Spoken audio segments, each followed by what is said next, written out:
আসসালামু আলাইকুম রহমতুল্লাহ। প্রিয় খামারি ভাই ও বোনেরা, সকলেই কেমন আছেন?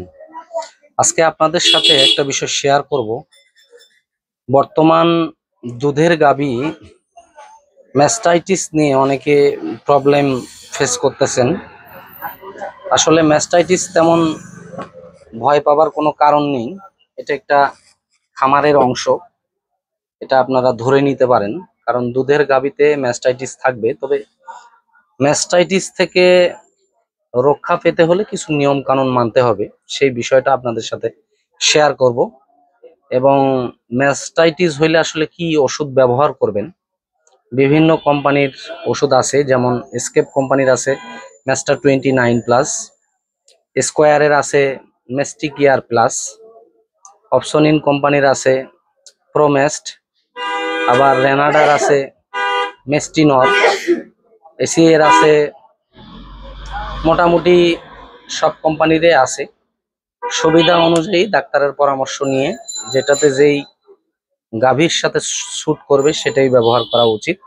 পাশাপাশি আরো সিমটমের উপরেই ওষুধ ব্যবহার করতে হয়। যাক, সেসব কথা।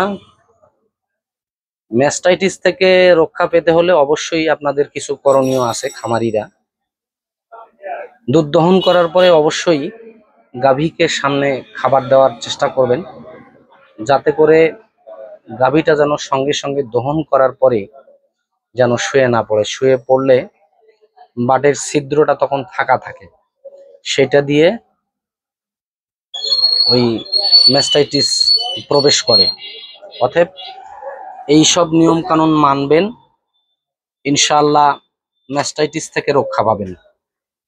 আর যে গরুগুলাতে 10-12 লিটার 15 লিটার দুধ হয়, সেটা অবশ্যই চেষ্টা করবেন ডেলিভারি হওয়ার আগের থেকে 2-3 দিন আগে থেকে, অথবা ডেলিভারি হওয়ার পরে ম্যাস্টাইটিস না ধরলেও অবশ্যই যে কোনো কোম্পানির ম্যাস্টাইটিসের ওষুধ ব্যবহার করবেন।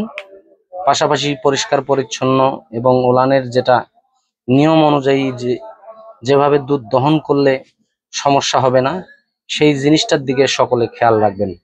ধন্যবাদ সকলকে। পাশে থাকবেন ইনশাল্লাহ। এই ধরনের ভিডিও পেতে সঙ্গে থাকবেন ইনশাল্লাহ। আপনাদের সঙ্গে এনিমেল বিষয়ে কথা বলবো ইনশাল্লাহ।